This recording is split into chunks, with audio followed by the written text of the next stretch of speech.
অর্থ পাচার মামলায় খালাস পেলেন তারেক রহমান সহ সব আসামি। রাজনৈতিক হয়রানির উদ্দেশ্যে মামলা বললেন আইনজীবী। দোষ সাব্যস্তে গিয়াসউদ্দিন আল মামুন সাহেবকে এই মামলায় খালাস দিয়েছেন এবং তারেক রহমান সাহেবও এই রায়ের বেনিফিট পাবেন, অর্থাৎ আমরা বলতে পারি যে উনিও এই মামলায় নির্দোষ সাব্যস্তে খালাস হয়েছেন। আওয়ামী লীগ নির্বাচনে অংশ নেবে কিনা সিদ্ধান্ত নিতে হবে তাদেরই। বিবিসিকে ডক্টর ইউনূস। দ্রুত সংস্কার হলে ডিসেম্বরে নির্বাচন।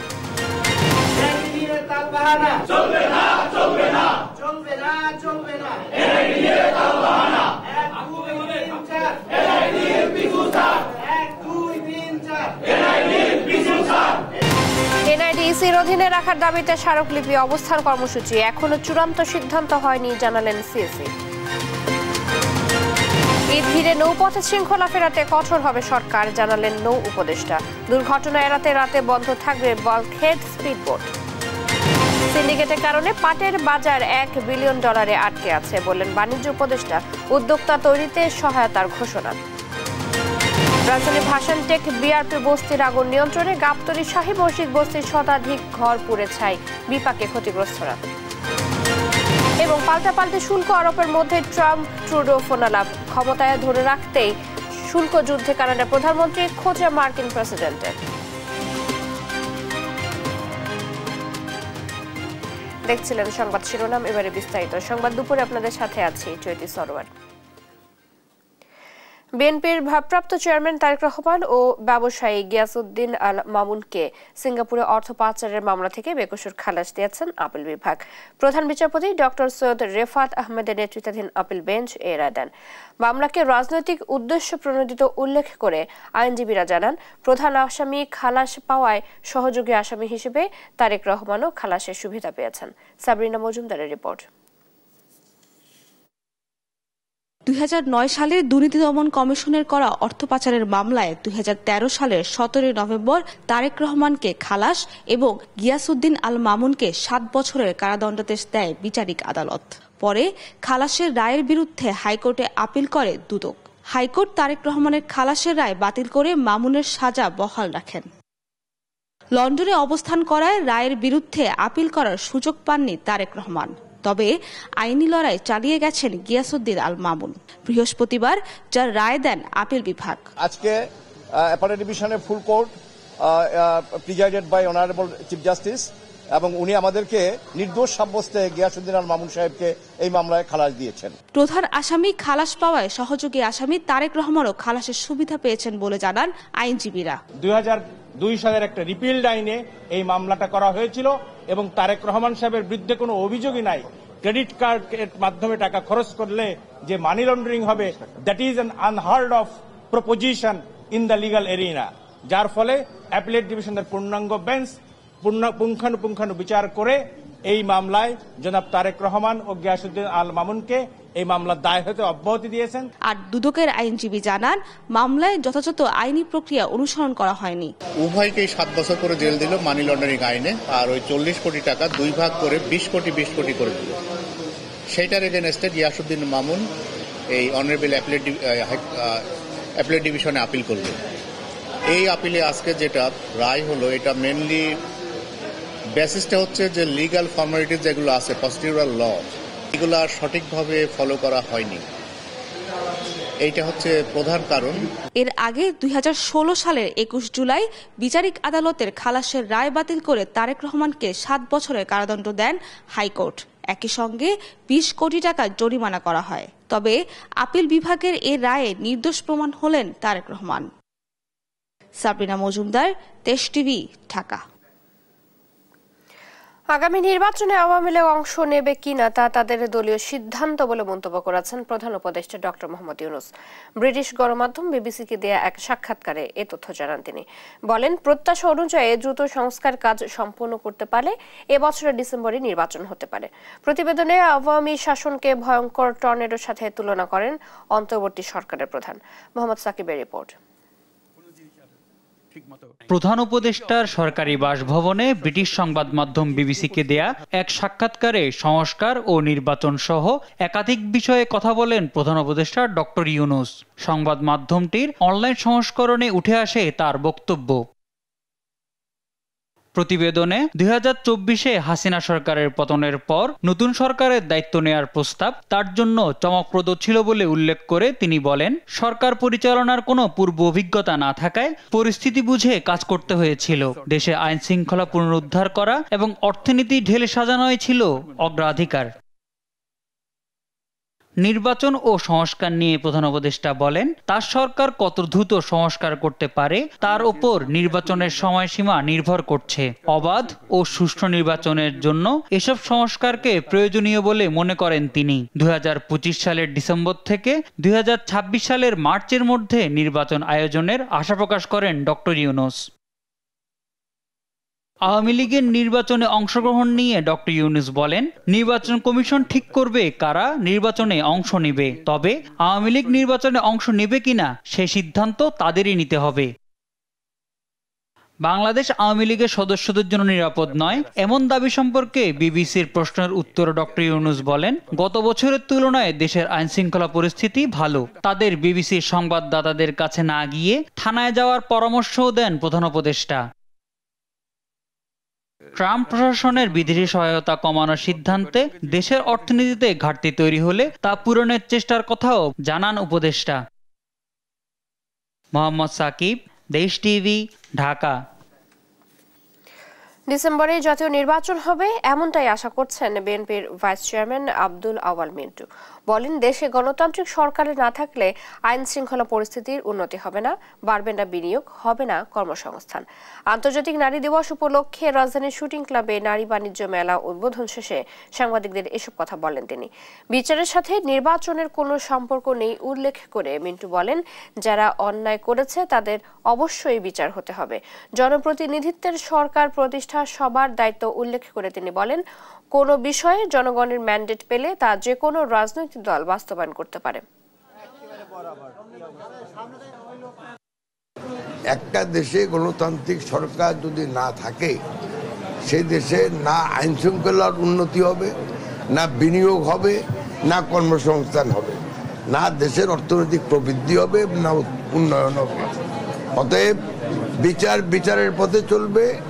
আবার দেশকে গণতন্ত্রায়ন করা এবং দেশে একটা রাজনৈতিক সরকার, প্রতিনিধিত্বশীল সরকার প্রতিষ্ঠা করা, এরা সবাই দায়িত্ব। ডিসেম্বরের মধ্যে নির্বাচন চায় বাংলাদেশ জামায়াতে ইসলামী। এবার কিছু আসনে নয়, 300 আসনে প্রার্থী দেবে দলটি। এরই মধ্যে প্রার্থীর তালিকাও চূড়ান্ত করেছে তারা। তবে জোট করলে কিছু আসনে শরিকদের ছাড় দেবে জামায়াত। নির্বাচনী কার্যক্রমের মৌলিক কাজও ইতোমধ্যে শেষ করেছে তারা। জাতীয় নির্বাচন নিয়ে দেশ টিভিকে এসব জানান জামায়াতের শীর্ষ নেতারা। জানাতুল মোহনার বিশেষ প্রতিবেদন।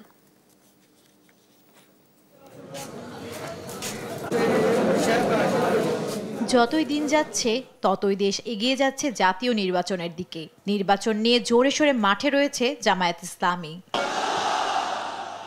1941 সালে দলটির যাত্রা শুরু হলেও স্বাধীন দেশে নানা চড়াই উতরাই পার করতে হয়েছে দলটিকে।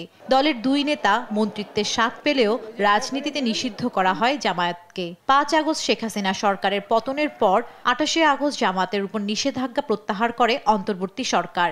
এরপর থেকেই ত্রয়োদশ জাতীয় নির্বাচনের প্রস্তুতি শুরু করে দলটি। আগের নির্বাচনে জামাত কিছু সংখ্যক আসনে লড়াই করলেও এবার 300 আসনে প্রার্থী দেওয়ার কথা জানান দলটির নেতারা। এরই মধ্যে প্রাথমিক প্রার্থিতা চূড়ান্ত করেছে তারা। আমরা আপাতত দলীয়ভাবে আমাদের দলীয় প্রস্তুতি সারা দেশেই নিচ্ছি, 300 আসনে নিচ্ছি, কিন্তু এটা চূড়ান্ত না, এটা একটা প্রাইমারি সিলেকশন। যখন নির্বাচন ঘনিয়ে আসবে, টাইমটা ম্যাচিউর পর্যায়ে আসবে, তখনই আমরা নির্বাচন প্রক্রিয়াটা দেখব, কোন কোন দল অংশগ্রহণ হচ্ছে দেখব, এই কোন দলের সাথে আমাদের ঐক্য হইতে পারে। ফ্যাসিজমের সাথে অবশ্যই নয়, দেশপ্রেমিক গণতান্ত্রিক ইসলামী শক্তি, এদের সাথে আমাদের ঐক্য হতে পারে। তবে আগামী নির্বাচনে ইসলামী ও অন্য ছোট দলগুলোকে সঙ্গে নিয়ে জোটবদ্ধ লড়াইয়েরও সম্ভাবনা রয়েছে জামায়াতের। এর প্রেক্ষিতে শরিকদের আসন ছেড়ে দেওয়া হবে বলে জানান নেতারা।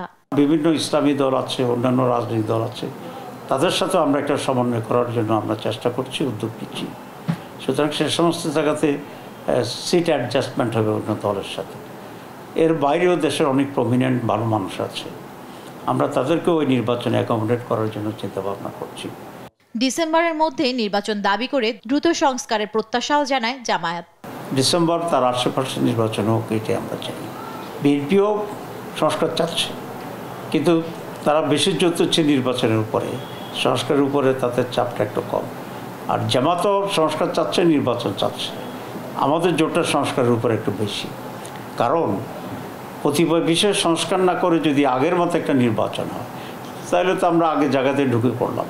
পতিত আওয়ামী সরকারের দমনপীড়নে দীর্ঘদিন কোণঠাসা জামায়াত নেতাকর্মীরা নির্বাচন ঘিরে এখন বেশ চাঙ্গা। নেতারা জানান, নির্বাচনের প্রাথমিক প্রস্তুতি সম্পূর্ণ হয়েছে, এখন অপেক্ষা নির্বাচনী তফসিল ঘোষণার। জান্নাতুল মোহনা, দেশ টিভি, ঢাকা। জাতীয় পরিচয়পত্র সেবা নির্বাচন কমিশনের হাত থেকে নেওয়ার চূড়ান্ত সিদ্ধান্ত হয়নি বলে জানিয়েছেন সিএসি AMM নাসির উদ্দিন। দুপুরে বাংলাদেশ ইলেকশন কমিশন অফিসার্স অ্যাসোসিয়েশনের দেওয়া স্মারকলিপি গ্রহণ করে একথা বলেন তিনি। আগামী বুধবারের মধ্যে দৃশ্যমান পদক্ষেপের আশ্বাস দিয়ে সিএসি বলেন, আগামী নির্বাচনে ব্যাঘাত সৃষ্টি করে এমন কোনো সিদ্ধান্ত নেবে না সরকার। আর দাবি মানা না হলে বৃহস্পতিবার থেকে কঠোর কর্মসূচিতে নামবে অফিসার্স অ্যাসোসিয়েশন। এর আগে সিএসির কক্ষের সামনে অবস্থান কর্মসূচি পালন করে এনআইডি উইংসের কর্মকর্তা কর্মচারীরা। তাদের আশ্বস্ত করে সিএসি জানান, শিগগিরই ইসি থেকে চিঠি পাঠানো হবে।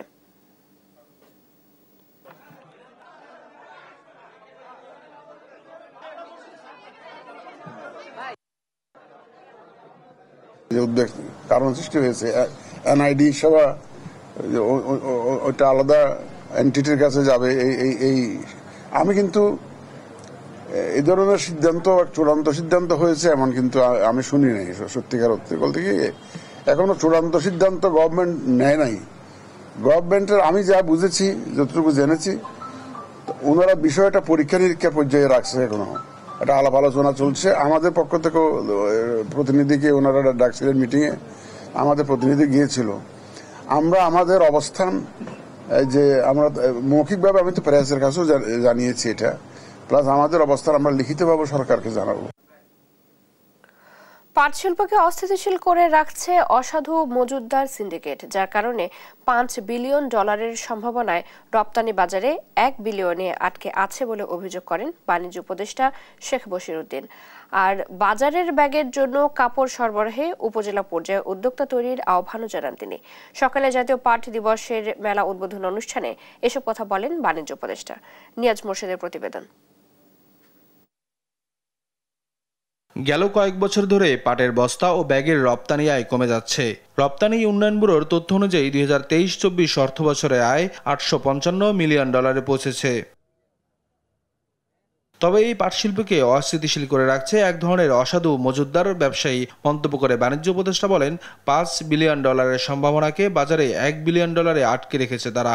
সকালে রাজধানীর তেজগাঁওয়ে জাতীয় পাট দিবস উপলক্ষে পাট ও বস্ত্র মেলার উদ্বোধনী অনুষ্ঠানে এসব কথা বলেন তিনি। বাজারে যে একটা অনিয়ন্ত্রিত একটা মূল্য কাঁচা পাটের বাজার সৃষ্টি হলো, প্রায় 2,000 টাকার পাটের সময় 7,000 টাকায় চলে গেল, এবং তার ফলশ্রুতিতে আন্তর্জাতিক বাজারে আমরা আমাদের পাট পণ্য বিক্রয়ের ক্ষেত্রে বিভিন্ন ধরনের প্রতিশ্রুতি ভঙ্গের কারণে এবং প্রতিমূল্যের কারণে আন্তর্জাতিক ক্রেতাসমূহ আমাদের কাছ থেকে সরে যেতে শুরু করল। বাজারের ব্যাগের কাপড় সরবরাহে উপজেলা পর্যায়ে উদ্যোক্তা গড়ে তোলার আহ্বান জানিয়ে সরকারের পক্ষ থেকে প্রয়োজনীয় সহযোগিতা করার কথাও জানান বাণিজ্য উপদেষ্টা। বাজারের ব্যাগ, শপিং ব্যাগ বললে আমার মনে হয় একটু অন্যরকম শোনায়। আমি শপিং ব্যাগ বলতে চাই না, আমি এটাকে বাজারের ব্যাগ বলতে চাই। যেটা নিয়ে আমি নিজে ছোটবেলায় বাজারে গিয়েছি, আমার বাচ্চা যারা বাজারে গিয়েছে, এটা যদি কাপড়টা আমরা সংস্থান করে দিতে পারি শিল্প যারা ব্যবসায়ী আছেন, এবং স্থানীয়ভাবে জেলা ভিত্তিক, উপজেলা ভিত্তিক, ইউনিয়ন ভিত্তিক যদি একটা ছোট্ট ছোট্ট কারখানা তৈরি হয় যারা এই বাজারের ব্যাগ তৈরি করতে পারে, তাহলে আমার ধারণা আমাদের পরিবেশ মন্ত্রণালয়ের যে লক্ষ্য এবং আমাদের পাট মন্ত্রণালয়ের জন্য এটা একটা ব্যবসার সুযোগ তৈরি হবে। আর উদ্যোক্তারা জানান, পলিথিন নিষিদ্ধ করার কথা বললেও তা বাস্তবায়িত হচ্ছে না। আর সরকার পলিথিন নিষিদ্ধের কথা বলার কারণে বেড়ে গেছে পাট পণ্য ও কাঁচামালের দামও। উদ্যোক্তাদের দাবি, কাঁচামালের দাম কমালে আন্তর্জাতিক বাজার সহ দেশীয় বাজার ধরতে কোনো বেগ পেতে হবে না। নিয়াজ মোর্শেদ, দেশ টিভি, ঢাকা। আসন্ন ঈদ যাত্রা নিরাপদ করতে 15 রমজান থেকে রাতে স্পিড বোট ও বাল্কহেড চলাচল বন্ধের সিদ্ধান্ত নিয়েছে নৌ পরিবহন মন্ত্রণালয়। সেই সাথে নির্ধারিত ভাড়ার বেশি নিলে লঞ্চের রুট পারমিট বাতিলেরও হুঁশিয়ারি দিয়েছেন নৌ উপদেষ্টা। এদিকে গুলিস্তান থেকে সদরঘাটে যাত্রীদের পৌঁছাতে যানজটমুক্ত পরিবেশ নিশ্চিতে ব্যবস্থা নেওয়া হয়েছে বলেও জানান তিনি। তৌফিক মাহমুদ মুন্নার রিপোর্ট, জানাচ্ছেন মোহাম্মদ আলাউদ্দিন।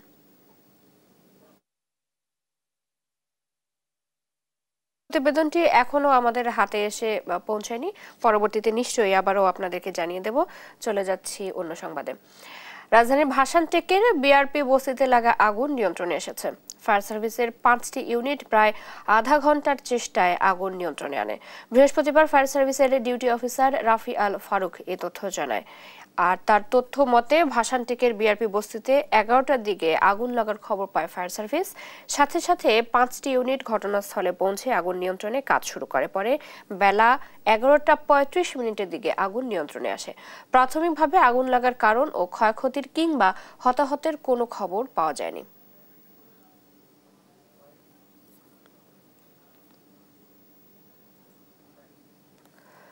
এদিকে রাজধানীর গাবতলীর শাহী মসজিদ বস্তিতে লাগা আগুনে শতাধিক বসতঘর পুড়ে গেছে। এতে খোলা আকাশের নিচে অবস্থান করছেন ভুক্তভোগীরা। ফায়ার সার্ভিস জানায়, বুধবার দিবারাত 3:08 আগুন লাগার খবর পায় ফায়ার সার্ভিস। এরপর ফায়ার সার্ভিসের 8টি ইউনিট আগুন নিয়ন্ত্রণে কাজ করে। 1 ঘন্টা বেশি সময় চেষ্টার পর ভোর 4:36 দিকে আগুন নিয়ন্ত্রণে আসে। এতে কেউ হতাহত না হলেও সহায় সম্বল হারিয়েছে শতাধিক পরিবার। আগুন লাগার কারণ নিশ্চিত করতে পারেনি ফায়ার সার্ভিস।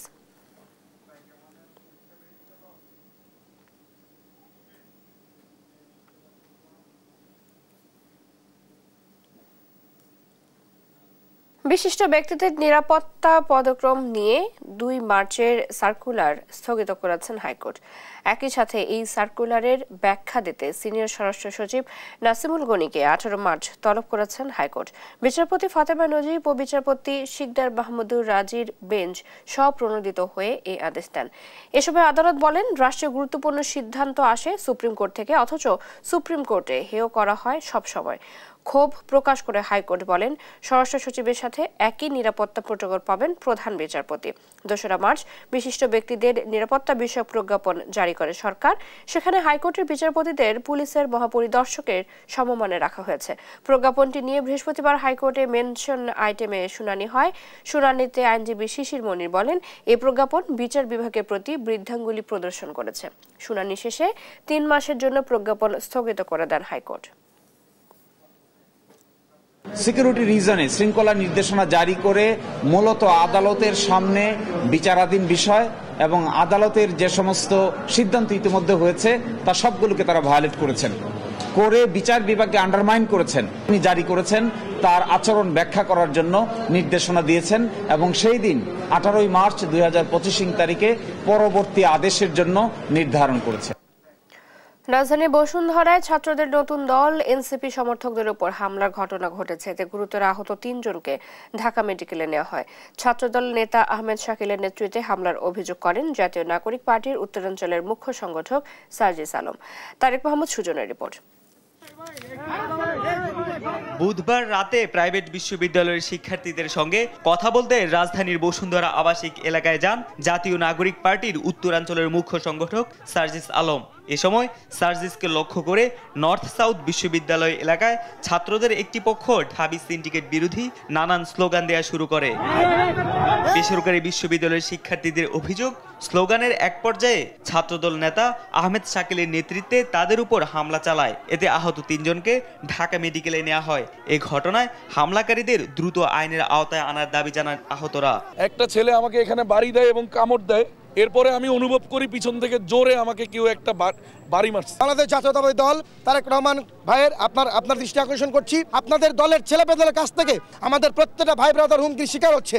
এই দায়ভার কে নেবে? রাতে আহত শিক্ষার্থীদের দেখতে ঢাকা মেডিকেল কলেজ হাসপাতালে আসেন নর্থ সাউথ বিশ্ববিদ্যালয়ের ছাত্রদল শাখার নেতারা। বলেন, হামলার সঙ্গে সংগঠনের কেউ জড়িত থাকলে নেওয়া হবে ব্যবস্থা। এখন পর্যন্ত কনফার্ম কোনো কিছুই হয়নি যে এখানে ছাত্রদল আসলে ওখানে ছিল কিনা এবং তার সাথে এটার সাথে জড়িত কিনা। আমরা বিষয়টা দল থেকে জানতে এসেছি, এখানে কোনো অন্যায়কারী কোনো দলের হতে পারে না। সো আমরা এই বিষয়গুলো দেখব। এই ঘটনায় মধ্যরাতে সার্জিস আলম নিজ ফেসবুক পোস্টে জানান, ইফতারের পর বসুন্ধরা আবাসিক এলাকায় 4 বেসরকারি বিশ্ববিদ্যালয়ের সহযোদ্ধাদের সঙ্গে গল্প আড্ডা দিতে যান। নর্থ সাউথ বিশ্ববিদ্যালয়ের সামনে দিয়ে যাওয়ার সময় 10 থেকে 12 জনের একটি দল ঢাবি সিন্ডিকেট বলে স্লোগান দেয়। এ সময় তার সঙ্গে থাকা বেসরকারি বিশ্ববিদ্যালয়ের শিক্ষার্থীদের উপর ছাত্রদল নেতা আহমেদ শাকিলের নেতৃত্বে ধারালো অস্ত্র দিয়ে হামলা চালায় বলে অভিযোগ করেন সার্জিস আলম। এই ঘটনায় ভাটারা থানায় অভিযোগ করতে গেলে পুলিশ অভিযোগ নিতে অস্বীকৃতি জানায় বলে জানান বেসরকারি বিশ্ববিদ্যালয়ের শিক্ষার্থীরা। ছাত্রদল ছেলেমেয়েরা বলতেছিল যে যদি মামলা নেয় তাহলে ওরা নাকি এখানে বিক্ষোভ মিছিল করবে, ওরা এখানে অবরোধ করবে। তখন আমাদের যে ছেলেপেলেগুলো ছিল তাদেরকে ওরা থ্রেট দেওয়া শুরু করছে, এমনকি আমাকেও থ্রেট দেওয়া হয়েছে। ভাটারা থানার ওসি সে তো কোনো ধরনের মামলা নেয় নাই, সেখানে যে প্রধান আসামি আহমেদ শাকিল সে ওখানে ছিল উপস্থিত। যদিও উভয় পক্ষের অভিযোগ নেওয়ার কথা জানান ভাটারা থানার ভারপ্রাপ্ত কর্মকর্তা। অবশ্যই অভিযোগ গ্রহণ করা হয়েছে, দুই পক্ষে অভিযোগ করেছে। ওই তো হাতাহাতি ধাক্কাধাক্কি কিলাকিলি হয়েছে। তারেক মাহমুদ সুজন, দেশ টিভি, ঢাকা। আসন্ন ঈদযাত্রা নিরাপদ করতে 15 রমজান থেকে রাতে স্পিড বোট ও বাল্কহেড চলাচল বন্ধের সিদ্ধান্ত নিয়েছে নৌপরিবহন মন্ত্রণালয়। সেই সাথে নির্ধারিত ভাড়ার বেশি নিলে লঞ্চের রুট পারমিট বাতিলেরও হুঁশিয়ারি দিয়েছেন নৌ উপদেষ্টা। এদিকে গুলিস্তান থেকে সদরঘাটে যাত্রীদের পৌঁছাতে যানজটমুক্ত পরিবেশ নিশ্চিতে ব্যবস্থা নেওয়া হয়েছে বলেও জানান তিনি। তৌফিক মাহমুদ মুন্নার রিপোর্ট, জানাচ্ছেন মোহাম্মদ আলাউদ্দিন। প্রিয়জনদের সঙ্গে ঈদ উদযাপনে প্রতি বছরই রাজধানী ছাড়ে লাখো মানুষ। এ সময় সড়কপথের পাশাপাশি নৌপথেও বাড়ে যাত্রীচাপ। আসন্ন ঈদ উল ফিতর উপলক্ষে নিরাপত্তা নিশ্চিতে ও যাত্রী দুর্ভোগ এড়াতে বেশ কিছু সিদ্ধান্ত নিচ্ছে নৌপরিবহন মন্ত্রণালয়। বৃহস্পতিবার সচিবালয়ে নৌযান মালিক ও আইন শৃঙ্খলা রক্ষাকারী বাহিনীর সাথে প্রস্তুতি সভায় নৌ উপদেষ্টা জানান, 15 রমজান থেকে রাতে স্পিড বোট ও বাল্কহেড চলাচল বন্ধ থাকবে। সেই সঙ্গে রাজধানীর 0 পয়েন্ট থেকে সদরঘাট পর্যন্ত সড়ক উন্মুক্ত রাখতে হবে। যত্রতত্র বাস দাঁড়ালেই নেওয়া হবে ব্যবস্থা। 15 রমজান থেকে এই যা যা বলা হয়েছে এগুলো কার্যকর শুরু হবে। স্পিড বোট চলবে না, বাল্কহেড রাতে চলবে না, এবং একটা লঞ্চ আরেকটা লঞ্চের সাথে রেস করবে না। 0 পয়েন্ট থেকে সদরঘাট এই রাস্তা উন্মুক্ত রাখতে হবে। যত্রতত্র বাস, 3টা বাস একসাথে দাঁড়িয়ে বন্ধ করতে পারবে না। এ সময় লঞ্চ ছাড়ার ক্ষেত্রে কোনো সিরিয়াল ব্রেক করা যাবে না জানিয়ে উপদেষ্টা জানান, নির্ধারিত ভাড়ার বেশি নিলে ওই লঞ্চের রুট পারমিট বাতিল করা হবে। কোনো সিরিয়াল ব্রেক করা যাবে না, এবং সিরিয়াল ব্রেক করা আমি মুখে মুখে বলছি না, শুধু সিরিয়াল ব্রেক করলে ওনারা এখানে মালিক সমিতিরা আছেন লোকজন, ওনাদের সামনে বলা হয়েছে যে ওই লঞ্চের এগেনস্টে অ্যাকশন নেওয়া হবে, দরকার হলে তার লাইসেন্স সাসপেন্ড করব। ওই নির্ধারিত ভাড়া ঈদের দিন বা ঈদের এই 15 তারিখ থেকে নির্ধারিত ভাড়া হবে, ওটা ওনারা আজকের থেকে বা কালকের থেকে টাঙিয়ে রাখবেন। এ সময় লঞ্চে কোনো বাহিনী অহেতুক তল্লাশি করলে তদন্ত অনুযায়ী ব্যবস্থা নেওয়ার কথাও জানান তিনি। বলেন, নিরাপদ যাত্রা নিশ্চিতে পুলিশ, কোস্টগার্ড, নেভি সহ সব বাহিনীকে প্রয়োজনীয় নির্দেশনা দেয়া হয়েছে। মোহাম্মদ আলাউদ্দিন, দেশ টিভি, ঢাকা। পাকিস্তানের কাশিম বন্দর থেকে 26,000 টন চাল নিয়ে চট্টগ্রাম বন্দরে ভিড়েছে MV-CV নামের একটি জাহাজ। চট্টগ্রাম বন্দরের কন্টেইনার টার্মিনাল জেটি CCT-1A জাহাজটি নোঙর ফেলেছে। বন্দর কর্তৃপক্ষ জানিয়েছে, G2G ভিত্তিতে পাকিস্তান 50,000 টন আতপ চাল আমদানি হচ্ছে। MV-CV জাহাজের মাধ্যমে এটি প্রথম চালান। আগামী কয়েকদিনের মধ্যে চালের আরও একটি চালান আসার কথা রয়েছে। খাদ্য অধিদপ্তরের চলাচল ও সংরক্ষণ নিয়ন্ত্রক বিরদৌসী চাকমা জানান, এসব চালের নমুনা পরীক্ষা নিরীক্ষা শেষে দ্রুত খালাসের ব্যবস্থা করা হবে। দেশের চালের বাজার স্থিতিশীল রাখতে G2G ভিত্তিতে ভারত ও মিয়ানমার থেকেও চাল আমদানি করা হচ্ছে।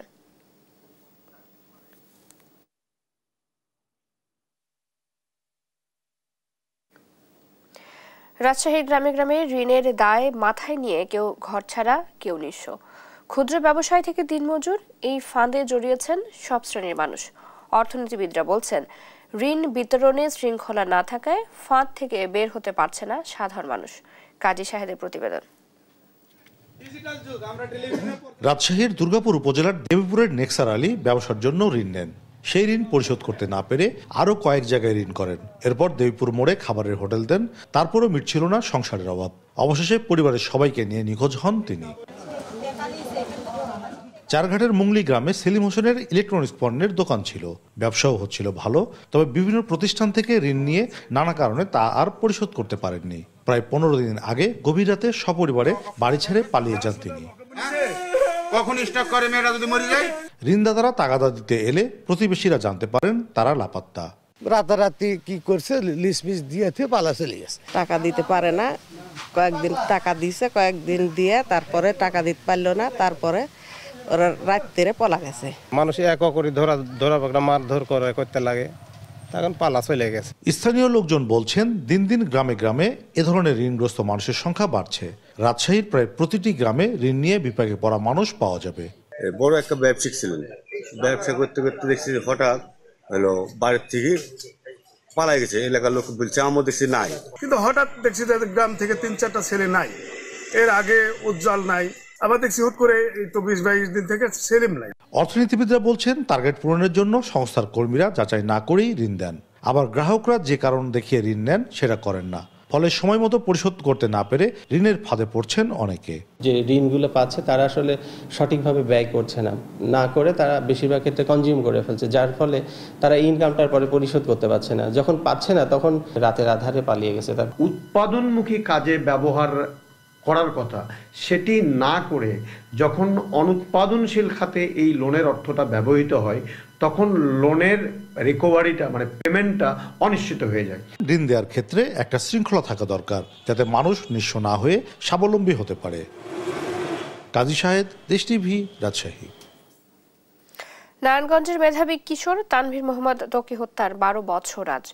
আলোচিত এই হত্যাকাণ্ডের 1 যুগ পেরিয়ে গেলেও মামলার অভিযোগপত্র দাখিল করা হয়নি।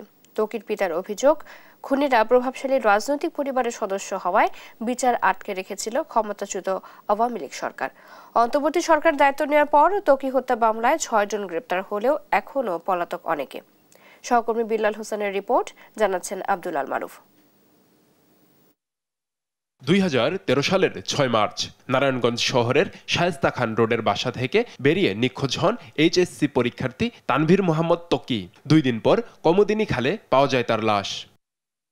মামলার পর এ ঘটনায় 6 জন গ্রেপ্তার হয়। তাদের জবানবন্দিতে উঠে আসে এই হত্যাকাণ্ডে জড়িত নারায়ণগঞ্জের সাবেক সংসদ সদস্য শামীম ওসমানের ভাতিজা আজমেরি ওসমানের নাম। তার নেতৃত্বে অপহরণের পর হত্যা করা হয় ত্বকীকে। হত্যাকাণ্ডের 1 বছর পর তৎকালীন র্যাবের অতিরিক্ত মহাপরিচালক জিয়াউল আহসানও বলেন একই কথা।